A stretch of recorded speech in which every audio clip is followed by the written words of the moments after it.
अस्सलाम वालेकुम जी, this is Amina Malik. I am working as a relationship coach और आज मैं हमारी सोसाइटी के एक बहुत बढ़ते हुए रुझान पे बात करना चाहती हूँ जो कि एक्चुअली फ़ायदे से ज़्यादा हमारा नुकसान कर रहा है। होता क्या है कि सोशल मीडिया एक ऐसा प्लेटफॉर्म है जहाँ पे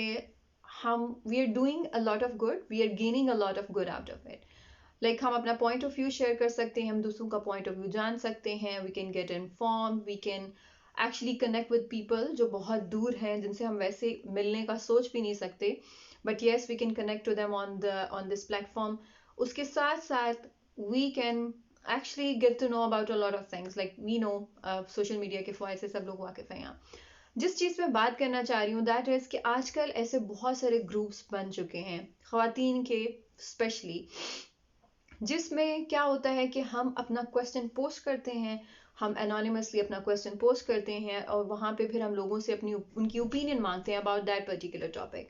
और फिर लोग अपने तमाम तरह एक्सपीरियंसेस जो हैं वो बताते हैं और उससे like we gain that help from them. Now कुछ चीज़ों में, जैसे कि अगर लेट्स से कि आपका बच्चा कॉलिकी है और कोई अपना एक्सपीरियंस बता रहा है कि मैंने ये चीज़ की तो उसके बाद my child actually get rid of that colickiness. अच्छा जी, अब बच्चे को वीन ऑफ कैसे करना है, उसको दूध कैसे छुड़वाना है, फूड की तरफ कैसे लेके आना है,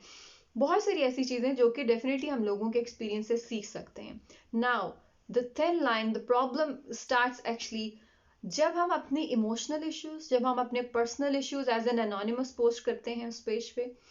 हम एडमिन्स को सेंड करते हैं, वो एडमिन हमारा नाम पॉइंट आउट किए बगैर जो है वो क्वेश्चन लगा देते हैं, and then people come up with their all of their opinions and all of their experiences. अब अगर एक शादी को लेके या बच्चे की तरबियत को लेके या इस तरह की और चीज़ें, हमें पता है कि हमारी society it's so filled with people who haven't worked on their own insecurities, और जब हमारे अंदर इनसिक्योरिटीज होती हैं, जब हमारे सर्टन तरह के एक्सपीरियंसेस होते हैं, तो उसकी बेसिस पे हमारी जो ओपिनियन होती है that is not a neutral one, that is biased. अब ज़रूरी नहीं कि हमारे साथ जो चीज़ हुई, एक इंसान की एक छोटा सा क्वेश्चन वो सिर्फ पोस्ट करता है कि now I am going through this problem in my marital relationship, और I am going through this problem with my child, और वो इंसान लाइक जितने भी लोग वहाँ पे होते हैं वो सिर्फ एक 4 5 6 सत्रों का सेंटेंसेस का एक जो क्वेश्चन है उसको पढ़ के और right away they will start giving their own opinions. और जो इंसान सुन रहा है, एक तो I think it puts the other person in a lot of confusion, ठीक है। अब इतने हर हर इंसान की ओपिनियन जो होती है वो दूसरे से डिफरेंट होती है, वो सारे अपनी ओपिनियन उस पर बम्बार्ड कर रहे हैं। Mostly people are there to show that, you know, to take you into self pitying, poor you, तुम्हारे साथ ये हुआ, तुम्हारे हस्बैंड ने तुम्हारे साथ ये कर दिया, बच्चा ऐसे कर रहा है, या फिर वो राइट अवे मदर को बैश करना शुरू कर देते हैं कि यकीनन माँ की गलती होगी, that's like you need to do this different. They are actually not aware, they are doing their best. I'm not judging those people, I'm not complaining about those people, I'm not saying they're wrong or they are trying to mislead you somehow. They are actually coming up with the best information they have, they're coming up with best intentions, but the information, the knowledge they are sharing with you, the advices they are giving you, they might be,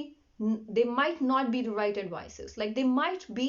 and many chances are, more chances are that they might not be the right advices. So I believe कि ऐसे platforms पे हमें छोटी मोटी जो questions होते हैं, हमारे हाउस होल्ड एक्सपीरियंसेस या छोटी जो बच्चों से रिलेटेड चीज़ें हैं या कुकिंग से रिलेटेड हैं, कोई नुस्खा टोटका, we can always ask for it. But when it comes to our relationships, when it comes to our parenting, when it comes to our marital relationships, we need to be very careful कि हम वो चीज़ कहाँ post कर रहे हैं, वो advice कहाँ से लेने की कोशिश करें। अगर एक औरत जिसने एक अब्यूजिव रिलेशनशिप में रही या कुछ भी, like I, to be very honest, I don't believe in these labels. Abusive, uh, addictive, toxic, narcissist. हम एक बहुत कॉम्प्लेक्स इंसान और कॉम्प्लेक्स रिलेशनशिप को इन लेबल्स और ये जो केजेस हैं इनमें बंद नहीं कर सकते। Humans and relationships are far more complex than we think of them actually. So जब हम एक औरत जिसकी तलाक हो गई, उसका हस्बैंड ने कुछ जो भी for any reason, let's not go into the details, आप अपनी एडवाइस शेयर करते हैं, उस औरत को आपका वो एक एक्सपीरियंस जो आपने शेयर किया वो अपने इससे मिलता जुलता लगता है, वो कहती है कि ऐसे इंसान कभी नहीं बदलते, like not,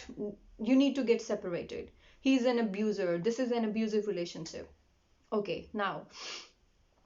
how does it serve us, right? Now that person is even not aware कि उसने आपको क्या बोला, उसको आपकी स्टोरी का नहीं पता, उसको आपके हस्बैंड के ओपिनियन पर्सपेक्टिव का नहीं पता, उसको ये नहीं पता कि एग्जैक्टली जब ऐसा हुआ आपके हस्बैंड ने वो किया या बच्चे ने ऐसे किया तो आपने कैसे रिस्पॉन्ड किया, या इवन अगर वो दूसरा इंसान जो आपकी बात सुन रहा है वो इनसेंसिटिव हो रहा है, वो आपको जज कर रहा है, वो सारा ब्लेम आप पे डाल रहा है, how is it going to help you? So what we actually need to do कि जब हम जैसे कोई मसला होता है हमें, when we are having a sneezing or a cold और वो चीज़ हमारे अपने ऑन पे ठीक नहीं हो रही, first we try our best कि हम रेमेडीज से काम करें, हम उसको ठीक करने की कोशिश करें, फिर हम क्या करते हैं, हम डॉक्टर के पास जाते हैं because he is the right person who can help us. वो डॉक्टर जो होता है वो होम्योपैथिक भी हो सकता है, वो एलोपैथिक भी हो सकता है, वो कोई नेचुरोपैथ भी हो सकता है, anyone, but that person is someone who knows where is it coming from and how it needs to be treated. जब हमें जूता मरम्मत करवाना है तो हम मोची के पास जाते हैं, हम लोहार के पास नहीं जाते हैं, right? The same way, if you're having an issue, you need to seek a relationship coach. Now, पहले ज़माने में, पिछले ज़माने में, पिछले से पिछले ज़माने में लोगों के issues होते थे और वो कैसे सॉर्ट करते थे? आई बिलीव कि हमारी जो पिछली जनरेशन है, जो हमारे पेरेंट्स थे, they had a lot of issues because that is where changes started taking place. जब कल्चर चेंज होना शुरू हुआ, जब बहुत सारी चीज़ें चेंज हुई, इंडस्ट्रियल सोसाइटी, एक मुआशरे की शक्ल ही चेंज हो गई, वहाँ से प्रॉब्लम आना शुरू हुई। उसकी वजह से हमारी जो पेरेंट्स का ज़माना है वो लोग बहुत इमोशनली इफेक्टेड हुए। उससे जो पिछले लोग थे, they lived in the right society, जहाँ पे एक आपका जो कल्चर था, आपकी सोसाइटी जो थी, आपके जो इर्द गिर्द के लोग थे, they work like coaches for you, they were like more like shock absorbers for you। हमारी नीड्स बहुत सारी फैमिली से पूरी हो जाती थी और हम अपने रिलेशनशिप्स में नहीं, मियाँ बीवी जो हैं उन वो एक दूसरे पे बहुत ज़्यादा रिलायंट नहीं थे। इसी तरह से बच्चों की पेरेंटिंग में सिर्फ माँ नहीं कर रही होती थी, लोग ग्रुप्स में रहते थे, हर्ट्स में रहते थे, सो उसमें बहुत सारे और लोग थे जो उनका ख्याल रखते थे, and they had that wisdom. वो लोग हमारी तरह डिस्ट्रैक्टेड नहीं थे the way we are, so they had a lot of wisdom and that really help them. उस वक्त उनको कोचेस की जरूरत नहीं थी, but ever since the culture started change, ever since the things started changing so drastically, we need coaches. Coaches are the need of the time.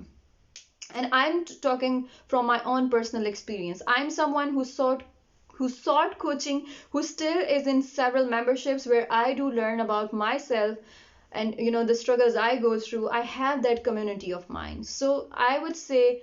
Please अगर आपको अपने पर्सनल, अपने रिलेशनशिप से रिलेटेड एडवाइसेस चाहिए तो आप या तो किसी ऐसे इंसान के साथ कांटेक्ट करें, आपकी इर्द गिर्द कोई ऐसा है the person who has work through those problems, या फिर आप रिलेशनशिप कोचेस के साथ कांटेक्ट करें इंस्टेड कि आप ऐसे फॉर्म्स पे जाके अपने क्वेश्चंस पोस्ट करें और फिर वहाँ से कोई एडवाइस लेके you make your mind, and that can be really drastic, really it can be drastic. I hope you like this video. Please don't forget to give me your feedback in the comment section, and don't forget to subscribe to my channel if you want to stay connected to me. Thank you so much for all the support and love you guys shower over me through messages, WhatsApp messages, comments, Facebook comments, YouTube comments, and personal messages as well. Take care. Allah Hafiz.